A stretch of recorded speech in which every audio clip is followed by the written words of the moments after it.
바다와 같은 미시간 호수가 펼쳐진 바람의 도시. 인생 야경을 볼 수 있는 윌리스 타워. 뉴욕, LA에 이어 미국 3대 도시로 불리는 곳 시카고입니다. 자, 그런데 이 관광 도시의 다른 이름은 바로 미국 내 총기 사고 1위 도시라는 겁니다.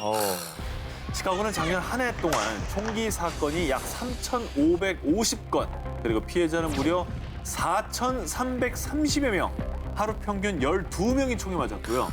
그중에 2명이나 사망을 했다는 겁니다. 하루에? 심하다. 매일매일. 그리고 올해도 4월까지의 총기 사건이 약 3,500건. 작년보다 사건 수가 무려 57%나 증가했다고 합니다. 아이고. 최근에도 초등학생들의 소풍 장소에 그만 갱들이 쏜 총알이 날아들어서 7살, 12살 어린아이들이 총상을 입기도 했고요. 저건 진짜. 지난 헬로윈데이에도 사소한 다툼과 묻지마 총격으로 2명이 사망하고 7명이 부상을 입었다고 합니다. 여러 전문가의 의견이 있지만 가장 큰 이유는 시카고에 거점을 둔 범죄 조직, 즉 갱단들 때문입니다. 90년대부터 시카고에서 활동한 악명 높은 갱단, 포코너 허슬러, 또 라이벌 갱단을 거침없이 살해하는 것으로 유명한 호보스. 이들이 구역 싸움과 마약 거래를 하면서 총기를 난사하고요. 이때 이웃과 주민들, 즉 선량한 사람들이 큰 피해를 입게 되는 겁니다. 아니 그러면 뭐 사실 무법천지인 거 아닙니까? 시카고 좀 듣기만 하면 아예 안 가는 게 낫겠네요. 그렇기 때문에 제가 이제 좀 더 취재를 해온 겁니다. 네. 절대 뭐 가지 마셔라 이런 의미로 이 기사를 소개해드리는 건 아니고요. 네. 시카고 내 총기 사고율의 90%를 맡고 있는 곳이 바로 남서부 지역입니다. 이곳을 주의하셔야 되는 거고요. 특히 앵글우드, 사우스 쇼어 등이 포함된 남부 사우스 사이드 지역이나 서부의 오스틴 지역은요. 갱단들의 총기 사건이 아주 자주 일어나는 곳이니까 각별히 조심하시기 바랍니다.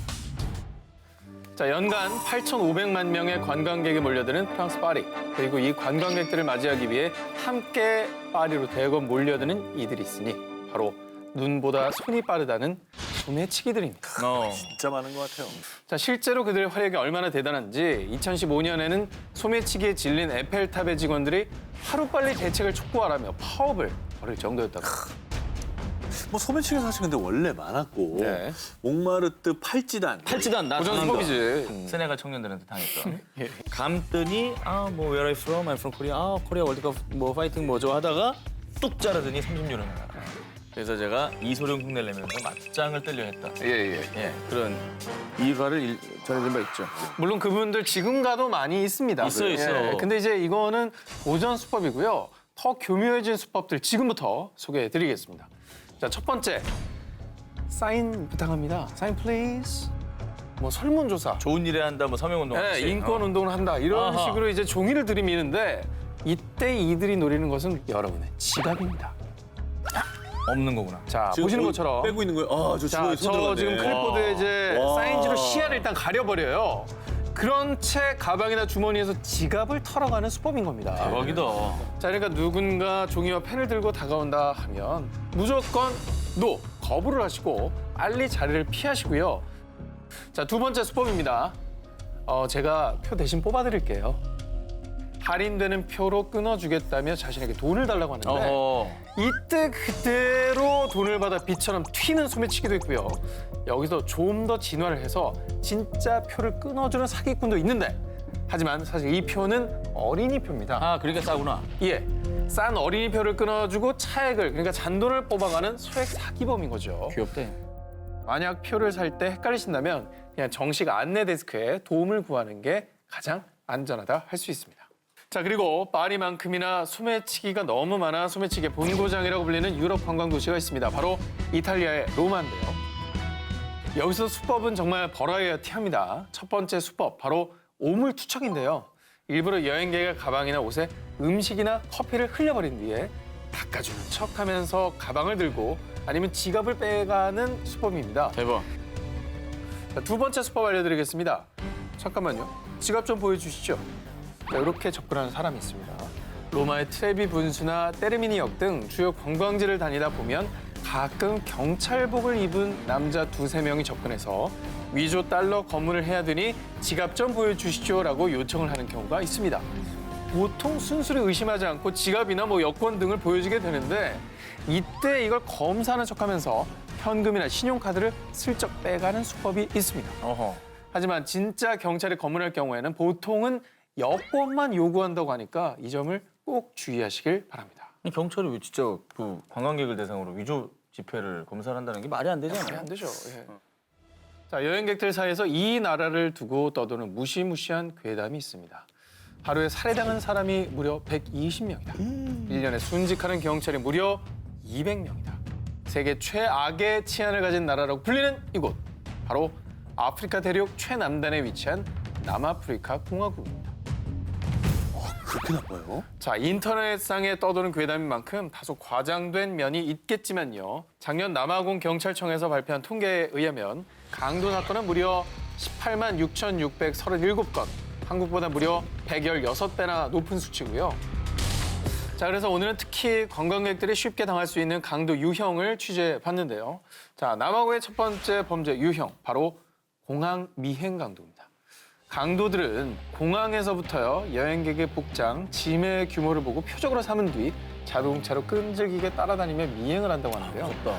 자, 이때 공항을 출발한 차량이 신호등에 정차한 순간, 그 순간에 푸다닥 운전석으로 권총을 들이밀면서 위협을 한 뒤 짐을 몽땅 털어갑니다.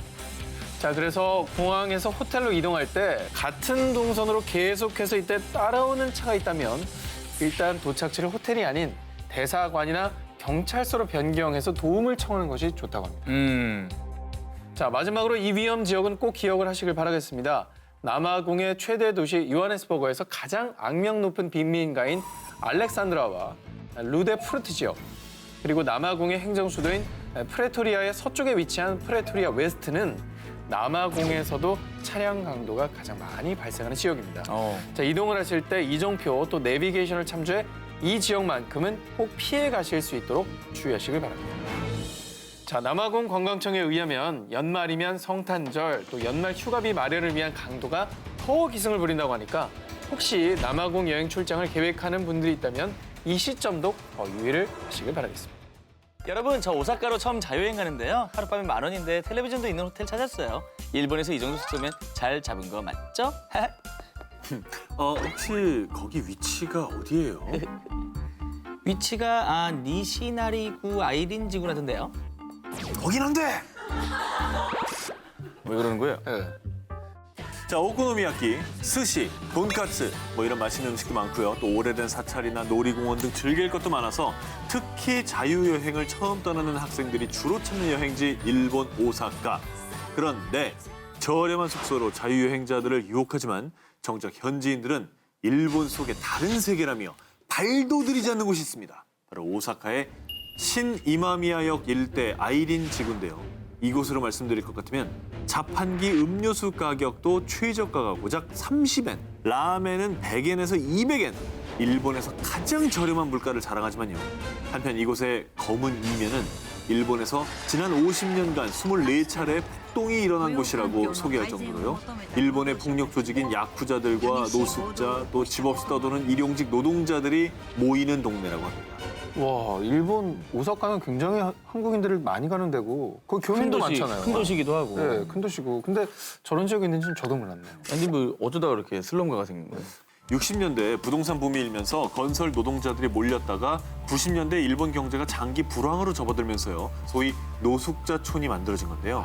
그렇게 주거 환경이 나빠지고 치안이 불안해지면서 2009년에 현상금이 무려 1억 원이나 걸렸던 일본 희대의 살인마 이치하시 타츠야가 이곳에 숨어 살던 게 발각돼서요. 아이린 지구의 이미지가 다시 한번 무서운 동네로 굳어지게 됐습니다. 일본 내에서도 이곳을 이제 바꿀 계획 같은 게 있지 않을까요? 아이린 지구의 치안이며 생활 환경을 개선하기 위해서 각계각층에서 노력 중인데요. 일본의 젊은 예술가들은 노숙자들을 돕거나 아이린 지구를 저렴하고 안전한 여행자들의 천국으로 바꾸겠다며 여러모로 고심 중이라고 합니다.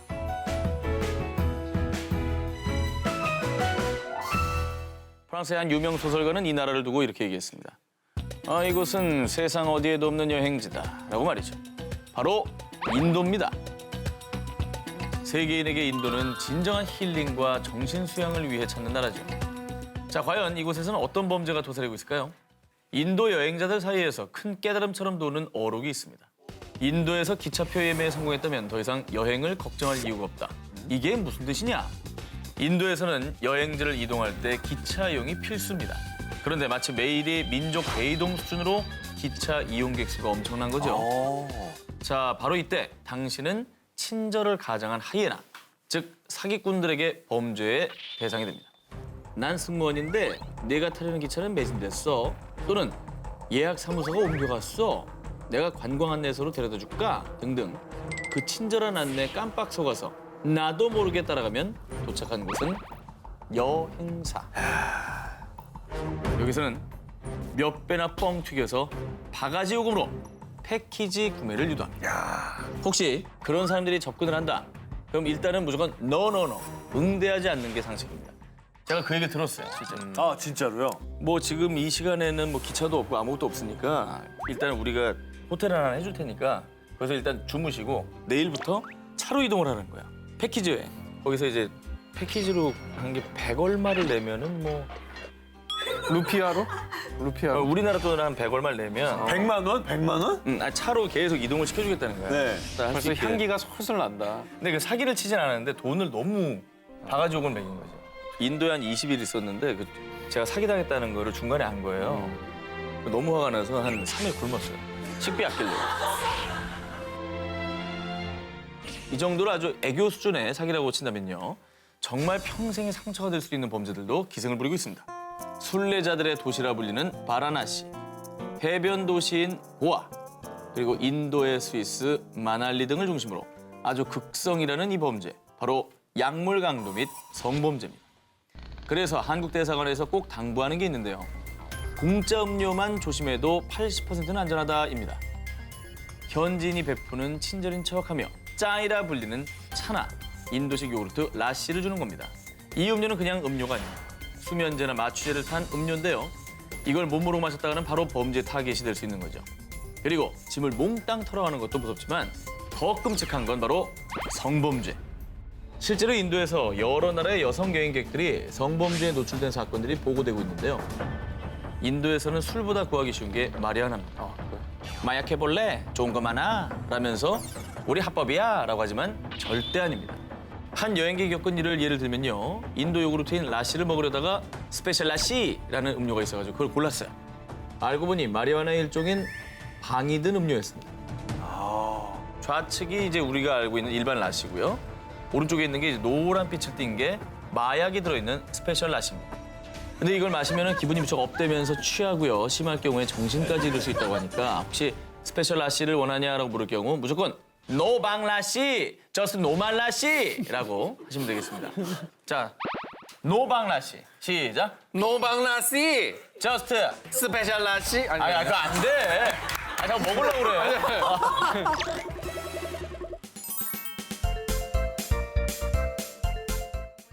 요 몇 년 새 해외여행의 신트렌드를 만들고 있는 신개념 숙박 서비스.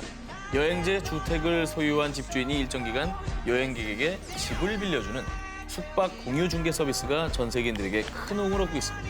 자, 그런데 이 숙박 공유 사이트들이 신흥 범죄 양산에 이용되고 있다는 사실 한동만 대사님 알고 계십니까? 숙박 공유 사이트에 등록할 때 전과자는 등록할 수 없다라는 그런 제약이 없죠. 이 때문에 일부 나쁜 호스트들, 범죄자들이 이를 악용하고 있다고 합니다. 지난 6월 A 숙박 공유 업체를 통해 일본의 한 숙소를 예약한 한국인 커플이 숙소 내 화재 경보기에서 나오는 초록색 불빛을 발견합니다. 느낌이 이상해요. 바로 몰카 범죄죠. 이뿐이 아닙니다. 지난 7월 일본에서 집주인 남성이 손님인 한국인 여성에게 수면제가 든 술을 권한 뒤 성폭행을 저지른 끔찍한 사건이 있었죠. 그런데 더 소름 끼치는 것은 과거에도 있었던 이 집주인의 성폭행 미수혐의 사실들까지 추가로 밝혀진 것입니다. 집주인을 좀 걸러내는 필터링 같은 게. 그게 아쉬운 거죠. 네, 게다가 그 집주인이 어떻게 보면 내 집 키를 빌려주면서 거래가 성립이 되는데 이 사람이 그걸 또 갖고 있는 것이 그렇죠. 내 집이니까. 그러니까 얼마나 위험해요. 사실 위험하죠. 나쁜 마음 품으면. 그렇죠. 네. 자, 그리고 인종차별 문제도 있습니다. 보시죠. 이게 뭐죠? 밀고 있죠. 오! 헐! 보셨습니까? 저건 뭐야? 계단 밑으로 던진 거예요? 지난 7월 남아공 출신 흑인 여성이 네덜란드 암스테르담의 한 숙소에서 머물다가 퇴실을 하는 과정에서 집주인이 퇴실 시간이 늦었다면서 화를 냈습니다. 여기가 아프리카인 줄 알아? 얼른 나가! 라는 인종차별적인 발언과 함께 저렇게 계단에서 밀어버렸습니다. 결국 집주인은 경찰에 체포됐고 과실치상죄로 기소됐다고 합니다. 아, 진짜 어마어마하다. 저거는 거의 뭐 사람 죽일 수도 있는 일이잖아요. 그래서 인종차별 넘어선 범죄죠, 네. 완전히. 이런 어떤 숙박업체 거래가 개인과 개인 사이 일이기 때문에 이건 항상 그런 어떤 위험에 노출이 될 수밖에 그렇죠. 없다는 사실 때문에 조금 더 끔찍하게 느껴지기도 해요. 다시 한번 말씀드리지만 이 범죄들은 개인의 범죄이기 때문에 전체를 매도할 수는 없는 겁니다. 다 저렇다는 얘기가 아닙니다. 다만 사전에 체크하고 최대한 이런 범죄들을 막기 위한 팁. 무엇보다 중요한 게 집주인일 수 있습니다. 집주인 정보 체크가 중요하겠죠. 대표적으로 예를 들면 A 숙박 공유업체 사이트에 들어가면 집주인의 프로필 사진이 뜹니다. 요걸 클릭을 해요. 주인의 신분증 및 기타 연락처 등이 모두 인증돼 있는지 체크하시는 게 좋습니다. 또 슈퍼 호스트라는 등급이 있는데요. 최소 집을 10번 이상 빌려줬고 후기의 만점 비율이 80% 이상인 집주인들이 바로 슈퍼 그레이트 슈퍼 호스트입니다. 그리고 후기가 좀 많은 그런 맞아요. 집들은 네. 어느 정도는 조금 신뢰할 수 검증되지 있죠. 않아요. 예.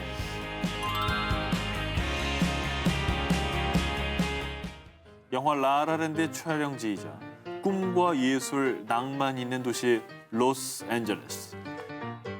영화 흥행 이후에 주인공들이 탭댄스를 추던 그리피스 공원과 단골 데이트 장소인 라이트하우스 등 관광객들에게 더욱 사랑받는 여행지로 떠올랐는데요. 그런데 최근 이 행복한 시간을 방해하는 이들이 있다고 합니다. 바로 홈리스. 올해 로스앤젤레스시의 노숙자 수는 무려 34,000여 명으로요. 전년보다 20.1%나 증가했는데요. 그 이유가 로스앤젤레스가 미국의 다른 지역보다 주거비가 약 1.6배 정도 더 높은 편이고요. 원룸 아파트의 평균 월세가 250만 원 수준이라고 합니다. 그런데 문제는 노숙자들이 대낮에 노상 방뇨를 하는 건 다반사고 또 주민이나 관광객들을 대상으로 절도나 위협을 가한다는 거죠. 저게 문제지. 그래서 결국엔 2015년에 로스앤젤레스 시 정부에선 비상사태까지 선포. 이렇게 홈리스 지도까지 만들어 주의를 주고 있습니다.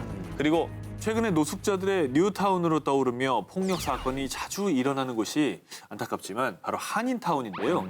작년 한인타운에서 노숙자 폭력 행위는 무려 92건으로요. 이 정도면 매주 2명꼴로 당한 겁니다. 심각하네. 특히 한인타운 근처 게스트하우스에서 지낼 계획하시는 분들 잘 들으시기 바랍니다. 윌셔와 6번가, 버몬트, 그리고 웨스턴 지역은 특히 노숙자 텐트가 몰려 있다고 하니까요. 숙소를 예약할 때 이곳은 꼭 피해 주시기 바랍니다. 로스앤젤레스에서는 노숙자 문제 해결을 위해서 노숙자 쉼터 확대와 재활 방안 등을 모색하고 있다는데요. 하루빨리 안전한 여행을 즐길 수 있는 방안이 마련됐으면 좋겠습니다. 따뜻한 필리핀으로 휴가를 떠나기로 한 전 기자. 마닐라의 니노이 아키노 국제공항에 도착해 휴가 기분을 만끽하려는데요. 그 순간 무장한 경찰이 전 기자를 둘러쌉니다. 스탑! 당신 가방에 폭발물이 들어있다는 신고를 받았다. 그게 무슨 소리입니까? 난 그냥 베케이션을 즐기러 왔다고요. 필리핀 경찰은 이 항의를 무시하고 전 기자의 가방을 여는데요. 그런데 놀랍게도 전 기자의 가방에서 발견된 총알! 이 총알을 보자 더 험악해진 경찰들은 전 기자에게 돈을 주지 않으면 철창에 가둬놓겠다 라면서 협박합니다. 자, 전 기자는 공항에 도착한 순간 필리핀에서 가장 조심해야 할 셋업 범죄에 당하고 만 겁니다. 필리핀 현지 일부 부패 경찰이 범죄 조직과 짜고 외국인에게 치는 사기극으로요. 어머. 외국인의 짐에 총알 등의 폭발물이나 마약을 몰래 집어넣고 체포를 하겠다며 금품을 뜯어내는 겁니다. 만약에 그러면 그 경찰에게 내 거 아니다. 그리고 돈을 안 주면 어떻게 됩니까? 최악의 경우에는요. 여권을 뺏기고 감옥에 갇힌 뒤에 몇백만 원에 달하는 보상금 협박을 받을 수 있습니다. 사실 뭐 대책이 많아 보이진 않아요. 현지 경찰이 껴 있으니까. 예, 이거 어떻게 해야 셋업 범죄를 미리 좀 방지를 할 수가 있는 겁니까? 그렇죠. 이걸 알아야 됩니다. 그래서 먼저 니노이 아키노 국제공항을 거칠 때는 미리 캐리어를 랩으로 감싸거나 테이프로 칭칭 감싸서 뭔가 넣을 만한 틈을 아예 틀어막는 게 좋습니다. 그런데도 만약에 내 집에서 총알이 발견되고 경찰이 나를 에워싼다면 가장 먼저 해야 할 것은 필리핀 정부에서 운영하는 공공변호사 사무실에 연락해서 도움을 요청하는 겁니다. 네. 로밍폰으로 전화할 경우에는 국가번호 63번을 꼭 누르시고요. 아래 나가는 번호로 연락하시면 되겠습니다. 이때 총알 심기라는 뜻의 타닌발라 혹은 라그라그 발라에 당했다라고 말씀하시면 됩니다. 그리고 또 중요한 거는 절대로 반드시 이 발견된 총알에 손대면 안 됩니다. 지문 남으니까. 그렇죠. 만약에 총알에서 여러분의 지문이 발견되지 않는다면 지금까지 발생한 모든 상황은 필리핀 공항 관계자의 책임이 되기 때문입니다. 뿐만 아니라 이 사건으로 여러분이 겪은 불편함이나 공항에 억류되면서 생긴 시간적 손실, 심지어 비행기를 놓쳤다면 그 보상까지 청구할 수 있다고 합니다. 아, 전혀 몰랐던 내용이에요. 낯선 사람이 뭐 사준다고 해도 절대 따라가면 안 돼! 라는 말은 뭐 어릴 적에 귀에 딱지가 않도록 들으셨잖아요. 그때의 기억을 살리셔서 자동 반사 모드로 낯선 사람이 뭐 준다고 해도 절대 남의 짐 대신 들어주면 안 돼! 남이 맡긴 가방 속에 마약이 들어있어가지고요. 나도 모르게 마약 밀수에 이용당할 수 있는 겁니다. 그러다가 현지 공항에서 발각되면 즉시 체포될 수가 있습니다. 게다가 대부분의 국가에서 전 몰랐어요 라는 말은 통하지가 않기 때문입니다. 그러니 이 상황에서 예방법은 단 하나뿐이죠. 바로 처음부터 매몰차게 거절하는 겁니다. 그래서 오늘 제가 이 작은 행위가 어떤 불행과 범죄를 초래했는지 다양한 사례를 준비해봤습니다. 첫 번째, 지인이 짐 운반을 부탁하는 경우입니다. 2004년 평범한 주부였던 장미정 씨는 남편의 지인에게서 사례금 400만 원을 줄 테니 프랑스로 금광 원석을 갖다 달라라는 부탁을 받습니다. 하지만 파리 오를리 공항에 도착하고 보니 가방 속에 있는 건 원석이 아니라 마약, 코카인이었습니다. 장미정 씨는 그 즉시 마약 운반 현행범으로 체포돼서 카리브해에 위치한 마르티니크 뒤코스 교도소에서 억울하게도 1년을 넘도록 살아야 했습니다. 아, 진짜 억울하다. 참고로 이 안타까운 사연은 2013년 전도연 주연의 영화 집으로 가는 길로 각색되기도 했죠. 뭐 뿐만 아니라 뭐 다큐도 있었고요. 그쵸. 네, 저때 저 영화도 굉장히 화제였죠. 그리고 이 사례가 가장 흔한 수법인데요. 공항에서 낯선 사람이 다가와서 자신의 짐을 맡기는 경우입니다. 예를 들어서 뭐 짐이 20kg을 초과해서 추가 요금 내게 생겼어요. 잠시만 제 짐 좀 나눠 들어주실 수 있으세요? 이러면서 마약이 든 가방을 내 손에 떠넘기는 겁니다. 즉 누군가가 나에게 내 짐 좀 들어줄래? 라고 부탁할 때는 죄송합니다 라고 단호하게 거절해야 한다는 것이죠. 꼭 기억하시기 바랍니다. 내 짐은 내가 들기. 그리고 이번 순위는 살짝 번외편입니다. 바로 그 나라 가서 이것만큼은 절대 하지 마라. 뭐죠? 우리가 여행자 신분으로 그 나라의 뭐 금기라든가 법률 다 알 수는 없잖아요. 그렇습니다. 뭐 어떻게 해야 되는지 그죠? 그렇죠. 남는 게 사진이라고 여행 갈 때 꼭 스마트폰부터 DSLR 바리바리 싸들고 가시는 분들 많으시죠. 그런데 모로코에서는 이 카메라가 여러분의 여행을 망칠 수가 있습니다. 모로코에선 사진에 찍히면 영혼을 뺏긴다라고 믿는 사람들이 많기 때문인데요. 특히 수도 마라케시의 거대한 광장이자 시장 제마일프나 광장에서 사진을 찍다 보면 화난 현지인들이 어이 내 사진 찍지 않았냐? 이 치워라. 내 사진 찍은 것 같으니까 돈 내라! 라고 따지는 경우가 있다고 합니다. 그러니 모로코에서 정인물 사진을 찍고 싶다면 양해를 먼저 구해야 돼요. 또 별일 아닌 것 같아도 현지인에겐 무례하게 보일 수 있는 행동들. 태국에서는 현지 아이들이 귀엽더라도 머리를 쓰담쓰담. NO! 태국에서는 사람의 머리에 영혼이 머문다고 여기기 때문인데요. 그리고 캐나다 뉴욕주에서는요. 공원 등 공공장소에서 음주를 금지하는 표지판이 붙어 있습니다. 이 표지판을 무시하고 술을 마셨다가는 외국인이어도 상관없이 약 20만 원의 벌금을 물게 된다고 합니다. 그냥 술 뚜껑만 따놓거나 뚜껑 딴 술을 들고 다니기만 해도 처벌을 받는다고 합니다.